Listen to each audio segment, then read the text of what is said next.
marka hadafkii bal aan ogaano war ilaahay muxuu noo abuuray anaga haddaan dumarnahay mise waan iska noolaanaynaa oo maalintan dhimanan waan arkaynaa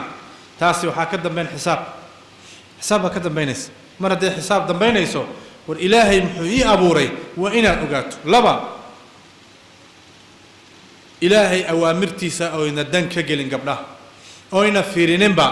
raggaa la rabaa inay awaamirta ilaahay ilaaliyaan oo ilaahay amarkiisa fuliyaan ama annaga dumar haddaan nahay annaga ducafaan nahay masaakiin baan nahay raggaa naga xoog badan awaamirta ilaahay ma qaban karno waa inaan ka tilaabsanno yaa dhahay saas sax miya mise waa khalad weyn waa leanna ilaahay dadka dhan wuu la wada hadlay ragga keli maaha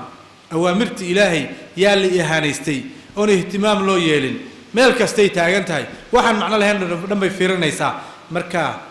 xijaabkii sharcigana gabadha maba lagu kara hayaba xijaabkii sharciga xiro ma xiran kari wuu kuleel badan yahay markuu kuleel badan yahay jirkaaga bannaanka dhig ma lagu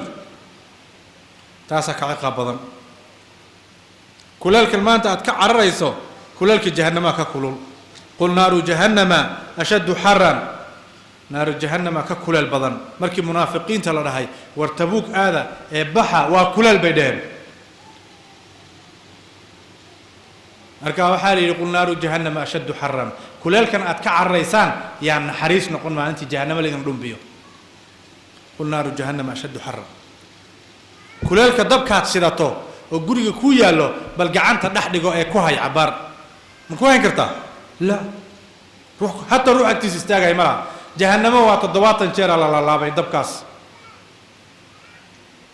dabkaasi yaa 70 jeer ilaahay la laabay kuleelkeedu waa saas dadkay rabtana iyada u yeeri doontaa soo qaban doonta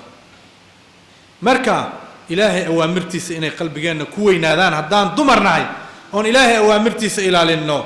oon ilaahay awaamirtiisa ka soo baxno taasna xishoodka uu nagu xambaaro ilaahay uu nagu abuuray subxaanahu wa tacaala tan saddexaad التربية السيئة تربية حن إجريها كجرت ويدي حوي أنتو إلهي كحشان يسمعها درجة جابن هي صلاة دري هي عبادية ربي يقول لا شوكتها قبل هذه حاجة أذيان ويد بكدينا تربية حن إجري كسعت وإلهي اللي قلت دجال الله هاي وواحد معنا لا يلا فرسان هاي تلفزيون إجري ويا الله جبر كستمان دي سديتير وستدوجي كارتو تلفون قاعد تلاقي جلين هايو عقلي يوكل بحن وحنا يكل أوجين صاحب بدأ يو ولا عليه وحنا يفرسنا أيام تربية ضرن باس كل حنا قنتي وحي إلهي حق إلهي بنانك على جمرة وحاس إلهي وحكم الدب هيان هنا لنا إن إلهي وحكى لما قلنا إلهي سبحانه وتعالى حديث قدسي وحكيري لو أن أولكم وآخركم وإنسكم وجنكم كانوا على أتقى قلب رجل واحد ما زاد ذلك في ملكي شيئا هدي روحه وعبس بدن وإلهي وعبس بدن قلبينا دن انتين ادون كنا دن عاد ودا نقطان بقرتويده حكومه زيادنيسان هدان نقطان قلبيga midka uu gaalnimo badan بقرتويده حكومه نسخامنيسان انما هي اعمالكم احصيها لكم ثم اوفيها لكم فمن وجد خيرا فليحمد الله ومن وجد غير ذلك فلا يلومن الا نفسه